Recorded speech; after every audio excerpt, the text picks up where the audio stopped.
On to France now. It's facing a rather unique situation. A 20% shortfall in nuclear power production capacity. Why? The reason is a jellyfish invasion. Interestingly, exactly a year ago, the nuclear power plant in northern France faced the same problem and spent thousands of euros to protect the plant from this jellyfish swarm. So it's a déjà vu. But the problem has again crippled the power plant. Take a look.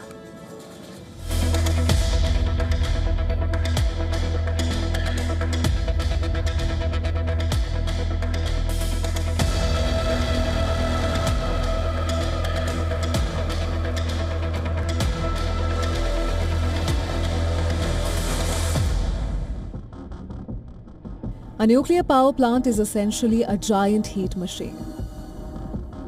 Inside the reactor, nuclear fission releases enormous amounts of energy. That heat boils water, produces steam, and drives turbines to generate electricity. But the real battle does not end when the reactor is switched off. The fuel continues producing heat. That is why nuclear plants are built with layers of safety systems, backup power, and multiple ways to remove heat from the reactor. In Japan, Fukushima showed what happens when those layers are overwhelmed.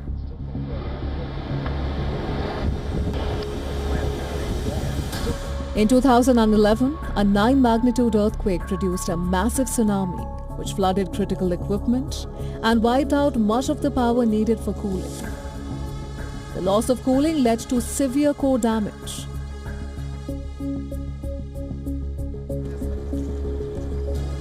And in Ukraine, the Zaporizhzhia nuclear plant has become a stark reminder that war can put nuclear safety under extraordinary pressure.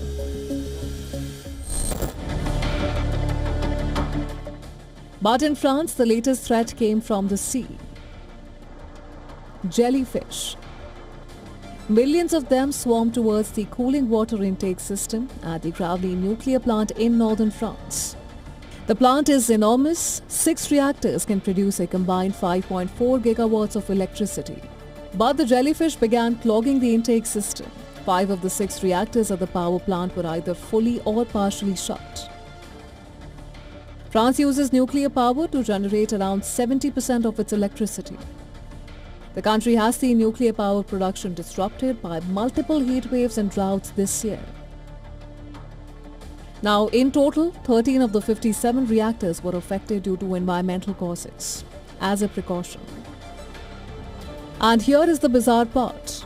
It happened almost exactly 1 year after the same thing happened.